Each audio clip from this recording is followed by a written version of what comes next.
Today we're going to be talking about how everything is transmedia. We're going to be focusing in on the whole idea of what media is and transmedia and omnichannel and things like that. And Jonathan and I have been talking about this for quite a while, and you just got back from Boston. Yeah, I just delivered a conference presentation on omnichannel experience development, which is a mouthful. Now, what's the difference between omnichannel and maybe multi-channel? Yeah, multi-channel means. Okay, so multi-channel means you're providing your content across multiple devices, touch points, phones, tablets, but the experiences are mirrored. They're the same.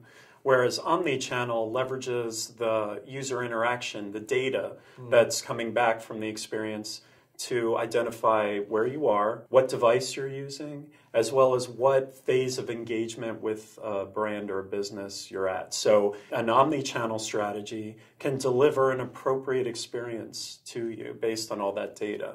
So it's different than just having a mirrored experience on every device. So like Pottermore would be an example of that, or I mean, is that a loop, or is that more of just a kind of a one-way? I think Pottermore is more of a transmedia experience, or it's extending a narrative. So I think it's J.K. Rowling's attempt at, expanding the Potter universe and leveraging media other than just, books or movies to tell the story. Why do we call it transmedia instead of just a franchise? I mean, it's the Harry Potter franchise, it's the Star Wars franchises. Right. What do we need a new term for for this? I just think it's to expose consumers to the idea that they can use their phones and their tablets to access that content. I think if you just called it a franchise, I'm not sure if consumers would be aware of the fact that they have all these new devices and now they can use them to get that deeper engagement with the franchise. So I'll be a little cranky, cynical, because my job is strategy. Can you charge more for this? I mean, why would I do this as a content provider? We build complex user experiences across a lot of different platforms, but sometimes I have to go to the customer and say, okay, well, we can build you a web experience, right, but now we have to bring in all these other devices and all these stuff, and it's going to cost you twice that.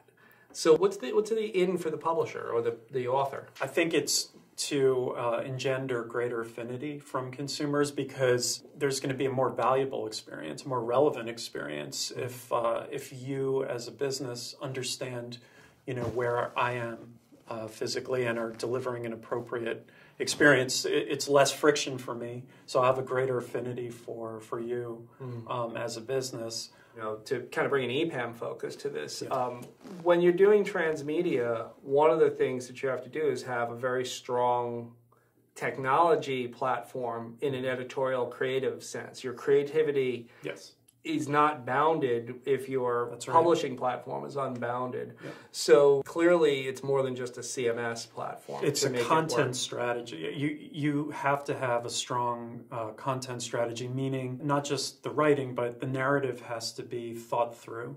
There has to be a continuity across disparate platforms. To your point, I think from a technology standpoint, you have to separate the content from the presentation layer, so you're not fixing your content to templates or web pages, but you're preparing it to be transported and distributed across different types of platforms. So yeah, that takes great planning. Are the tools of the trade now affecting the creative process in transmedia? Yeah, I think the new skill set that you need is a real empathy for the end user, and an understanding of the types of use cases that would lead a person to do a Google search, for instance, or to check their phone and do a mobile search. You really have to understand what context of use is appropriate for each tactic that you deploy.